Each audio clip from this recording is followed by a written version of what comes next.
Hey guys, I just wanted to go over the joints real quick.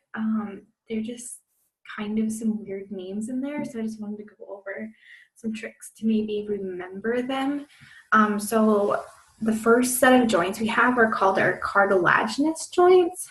So cartilage is your cartilage, so you can always assume anything is cartilage. It's not cartilaginous. And in the subcategory of cartilaginous, we have symphysis and synchondrosis. So symphysis is like your pubic symphysis, so it's what holds your hip bones together. I don't really have a tip for remembering this except for it. The pubic symphysis is one of your vocab words under the os coxae. So if you learn that, then it should be easier just to pull it over as a symphysis joint. And then synchondrosis, this is like in your rib cage. It's what holds your ribs to your sternum. And the way that I was taught to remember this was to think of somebody at a funeral, the dead person who usually put roses on their chest. So synchondrosis sounds like roses. It's kind of a stretch, but it helps when you're having a blank mind or whatever. Our next type is a fibrous joint. So we have our gomphosis. So this is in your teeth. What holds your teeth to your maxilla, basically. I don't really have a tip for this except for it's a weird word. I think somebody once said it was like, just remember chomp, gomp. I don't know, it didn't really help me. So just remember gomphosis in your teeth. Sutures, you learn this with the skull. It's just what holds all the bones together. And syndesmosis, I cannot get this picture to work, so I'm just going to try to explain what it is, and hopefully it works on your computer. But like in your arm, between your radius and your ulna, there's like a gap. And the same in your leg, between your tibia and your fibula, there's a gap as well.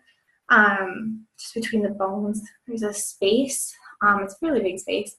And so what fills that gap is, is something called a syndesmosis. It's just kind of like, I don't know, a fibrous sheet, I guess. I don't know. But the way they taught me to remember this was, since it's a gap, Moses, part of the Red Sea, so it's like the gap, syndesmosis, Moses part of the Red Sea. Maybe I can pull up. So if you like look here, that's the gap that I'm talking about, that it's filling. That's a syndesmosis gap. And then your synovial joints. There's a lot of these, but since you'll have the pictures, it's fairly easy to put them together. Ball and socket is just like your humerus connecting to your scapula, or your femur connecting to your hip bone.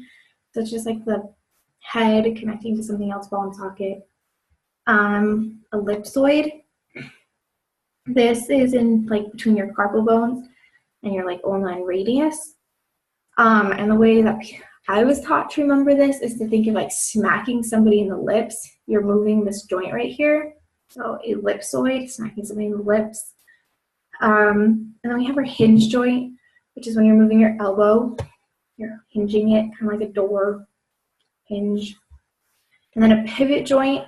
So this is when your radius is rotating over your ulna. So if you take your hand and you like put it palm up, you can feel your radius on the outside. But if you were to flip your hand downward, your radius is now on the inside, and that is your pivot joint, because you're just pivoting around your ulna, kind of like in basketball when you pivot. Your planar gliding joint, this is just between your carpals, how they're held together.